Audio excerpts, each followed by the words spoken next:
धिक्कारेगा। दुनिया के दादा आतंकों से लड़ने में चूक गए। तालिबानी एटम की सत्ता के मुंह पर थूक गए। तालिबानी एटम की शक्ति के मुंह पर थूक। तालिबान पर 8 लाइन सुनना, 8वीं लाइन आपके दिल को थोड़ा दर्द दे तो तालियां उठाना। तालिबानी आतंकों की शैशी गढ़ने वाले हैं। तालिबानी बर्बरता की सीढ़ी चढ़ने वाले हैं।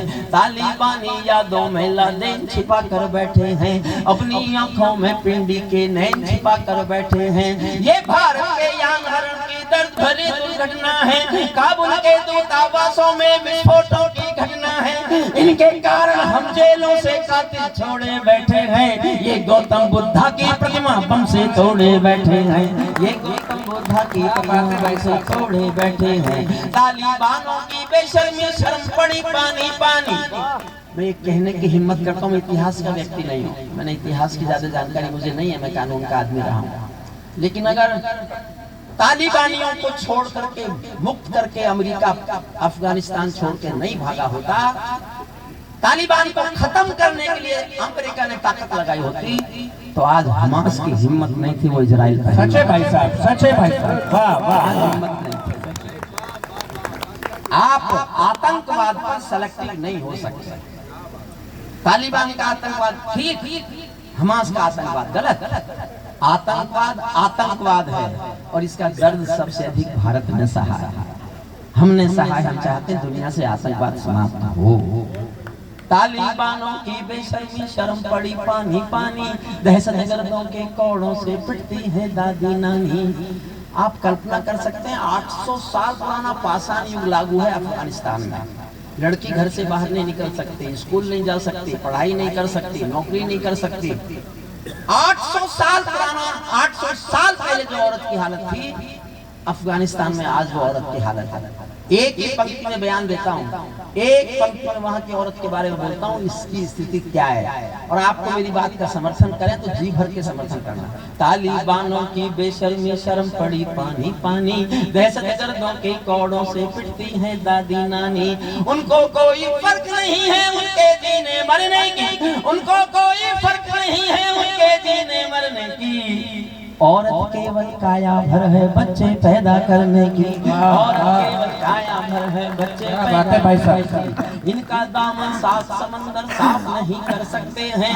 अल्लाह भी इनके पापों को माफ नहीं कर सकते हैं। काबुल के हर चौराहे पर चीख सुनाई देती है।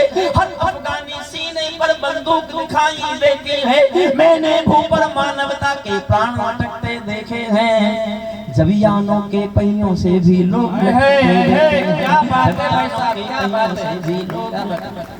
और 4 लाइन में ज्ञान देता हूँ। जहाँ बंदरों के हाथों में बंदूकें आ जाती हैं, जहाँ बंदरों के हाथों में बंदूकें आ जाती हैं, रोटी के बंटवारे में फिर बिल्ली खाई जाती हैं। पुच्छल तारा जब अंबर को ज्ञान सिखाने लगता है, तो जुगनू चंदा मामा के दोस्त गिनाने लगता है, तो जुगनू चंदा मामा के दोस्त गिनाने लगता है। तालिबानी जिन्न के अब्बा आका तुम थे अमेरिका। क्या बात है भाई साहब। दुनिया के सबसे बड़े दादा के खिलाफ बोलने जा रहा हूं, जिसके खिलाफ भारत सरकार नहीं बोल सकती डिप्लोमेटिकली, मैं बोलने जा रहा हूं। अब आप हिसाब लगाओ कि भारत सरकार ज्यादा ताकतवर है कि हरिओम पवार ज्यादा ताकतवर है। एक बार जोरदार ताली। मैं लगूं तो जोरदार तालियां बजाओ। मैं बोल रहा हूं क्योंकि मैं किसी प्रतिबंध से बंधा हुआ नहीं, हम डिप्लोमेटिक रिलेशन से बंधे हुए हैं। और आपको मेरी बात ठीक लगे तो ही ताली बजाना सुना। तालिबानी जिनके अब्बा आका तुम थे अमेरिका, इनको रूस से लड़वाने के खाका तुम थे अमेरिका। इनकी ट्रेनिंग इनका पोषण भूल गए क्या अमेरिका? अपनी खुदगर्जी में शोषण भूल गए क्या अमेरिका? तुमको अपने पापों के ही अंक मिले हैं अमेरिका, अपने पाले सांपों के ही डंक मिले हैं अमेरिका। वाह वाह, सांपों के ही डंक मिले हैं अमेरिका। आतंकों के साए को तुम हाथ हिला कर चले गए। 20 साल लिथियम अफगानिस्तान का जितना लूट सकते थे, पूरे संसार में जितना लिथियम है उसका 88% अकेले अफगानिस्तान में। वहां इसलिए गए रूस वाले, इसलिए गए अमेरिका वाले कि वहां से लिथियम चुराना, जनता से कोई लेना देना नहीं।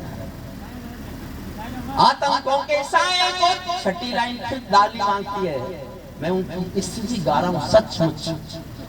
आतंकों के साए को तुम हाथ हिलाकर चले गए, जिनका तुमने अंत लिखा था उन्हें जिलाकर चले गए, भोले भाले अफगानों का हृदय तोड़कर चले गए, जहरीले सांपों के घर में दूध छोड़कर चले गए, जिस दिन काबुल से अमेरिकी हाथ छूटते देख लिया, हमने दुनिया के दादा का दम टूटते देख लिया। वाह भाई साहब, वाह वाह वाह वाह टूटते देख वाह। लिया। मैं दुनिया को बतलाता हूँ अमेरिका की चतुराई, दोहा में ही लिख डाली थी समझौते की चौपाई। ये समझौता नहीं समर्पण कर बैठे हो अमेरिका, अपनी महाशक्ति का तर्पण कर बैठे हो अमेरिका। भाई साहब, महाशक्ति का तर्पण कर बैठे हो अमेरिका, अपनी महाशक्ति का तर्पण कर बैठे हो अमेरिका।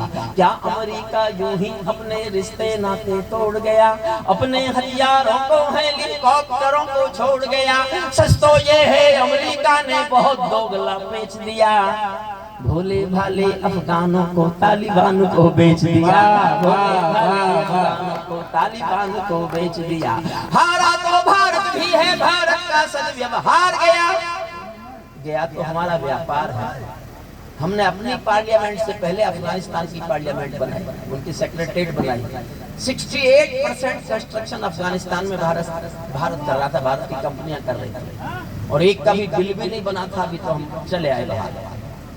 दुनिया में मान्यता किसी ने भी नहीं दी तो हमने भी नहीं दी, लेकिन औरों का तो कुछ स्टेट साहब का लगा हुआ नहीं है, हमारा स्टेट साहब का लगा हुआ। तो इस असमंजसता पर 4 लाइन सुनना। शुद्ध कविता की कविता, राम की धरती पर सरयू के किनारे। हारा तो भारत भी है, भारत का सद्व्यवहार गया, जैसे शकुनी के पासों से धर्म युधिष्ठिर हार गया। भारत असमंजसता वाली पीर समेटे बैठा है, जैसे माधव पंचाली का चीर समेटे बैठा है, जैसे माधव पंचाली।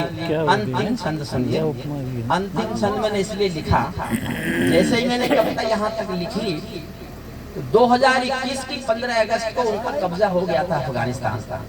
मैंने उनके एक प्रेस प्रवक्ता को बोलते हुए सुन लिया टीवी पर, 6 बार टेलीकास्ट हुआ उसका प्रेस प्रवक्ता का बयान। उनका प्रेस प्रवक्ता बयान दे रहा था, we have got our motherland Kabul and total Afghanistan, our next target is jihad in Jammu and Kashmir, and due to brotherhood we will support them and we will get it liberated. हमारा अगला लक्ष्य जम्मू कश्मीर की आजादी है, हम जिहाद का समर्थन करेंगे, जम्मू कश्मीर को आजाद करेंगे और भाईचारे के नाते करेंगे। इस बयान के बाद मैंने अंतिम छंद लिखा है। अब मैं एक बार भी आपसे नहीं कहूंगा ताली बजाइए, अगर मैंने आपको कुर्सियों से ऊपर नहीं उछाला तो मैं काहे का हरिओम कुमार, काहे का हरिओम कुमार। ये कैमरा लेके चारों तरफ क्यों घूम रहा है? अरे तुरंत फोटो निकाल के पैसे लेके देते हो क्या? फिर इधर आ गया, वो इधर से इधर चक्कर काटता। अंतिम छंद सुनिए, जो अच्छा है वो भगवान राम की धरती का है, सरयू के किनारे का है, श्रद्धेय बाबू हमारे जगदीश मित्तल जी की कृपाओं का है, आशीषों का है। उन्होंने वो कभी नहीं है, ये दुनिया के इतिहास की अलौकिक घटना है कि एक उस व्यक्ति ने जो कवि नहीं है, उसने दुनिया में राष्ट्रीय कवियों का सबसे बड़ा संगठन खड़ा करके दिखा दिया। सबसे बड़ा संगठन, लगभग 8 से 9 हजार लोग कवि आज हैं। हिंदुस्तान के किसी भी कोने में कवि सम्मेलन हो रहा हो, उनमें से आधे कवि राष्ट्रीय कवि संगम के सिपाही पाए जाएंगे। वाह वाह वाह वाह। और उनकी ये यात्रा, उनका ये समर्पण, उनकी ये निष्ठा, उनका ये प्यार, नई पीढ़ी जो कविता लिखे, देश के लिए समर्पित हो, देश के बारे में सोचे, देश से प्यार करे। अल्टीमेट उद्देश्य राष्ट्र है, इष्ट हमारा राष्ट्र है। और आपका हमारा स्लोगन भी यही है, राष्ट्र जागरण धर्म हमारा। हम राष्ट्र जागरण कर रहे हैं, हम जगा रहे हैं। जैसे सब कविताओं में आपने महसूस किया होगा कि आम जनता के दिलों में सामाजिक सरोकारों को, राजनीतिक सरोकारों को, जो उचित है, न्यायोचित हैं, उनको जागरण दिया जाना चाहिए। इतना बड़ा काम कोई संत ही कर सकता है। एक बार ऋषिकेश में हमारा अधिवेशन था, तो मैंने वहाँ कहा था कि आपका नाम जगदीश मित्तल जी से बदलकर हम जगदीश परमार करना चाहते हैं। जिस व्यक्ति का कोई अकाउंट नहीं बैंक में, कपड़े जो पहन रखे एक आध जोड़ी और होंगे, बस जबरदस्ती किसी ने दे दिए होंगे कि एक जोड़ी और रख लो, पहले हो जाते हैं।